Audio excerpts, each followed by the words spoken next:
বিএনপির শাসনামলে আপনারা নিরাপদ ছিলেন, থাকবেন। আমাদের দলের প্রতিষ্ঠাতা শহীদ রাষ্ট্রপতি জিয়াউর রহমান এদেশের সকল ধর্মাবলম্বীদের ধর্মীয় স্বাধীনতা নিশ্চিত করেছেন।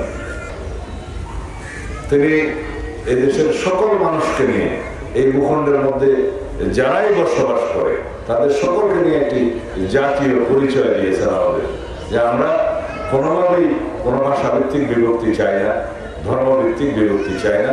আমরা সবাই মিলে বাংলাদেশে এই ভূখণ্ডে যারা আছে, এটা আমাদেরকে একত্রিত করেছে, এই জাতিকে ঐক্যবদ্ধ করেছে। আপনারা স্বাধীনতার সময় এদেশের স্বাধীনতার পক্ষে ছিলেন।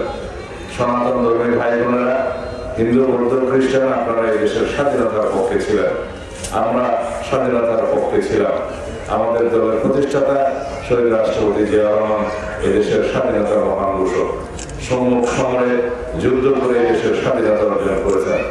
আপনাদেরকে, বিশেষ করে সনাতন ধর্মের ভাই বোনদেরকে অনেক বেশি ত্যাগ স্বীকার করতে হয়েছে। কাদের হাতে? যারা এদেশের স্বাধীনতায় বিশ্বাস করেনি, এদেশের স্বাধীনতা চায়নি, তাদের হাতে। আপনাদের পূর্বপুরুষরা যারা এখনো জীবিত আছেন তারা জানে 1971 সালে কাদের হাতে তারা নির্যাতিত হয়েছিল। সেরকম একটি ধর্মভিত্তিক রাজনৈতিক দল আজকে নবরূপে নির্বাচনে দাঁড়িয়েছে। তাদের হাতে এই দেশের সকল নাগরিক নিরাপদ কিনা সেটা আপনাদের কাছে প্রশ্ন করে দেওয়া।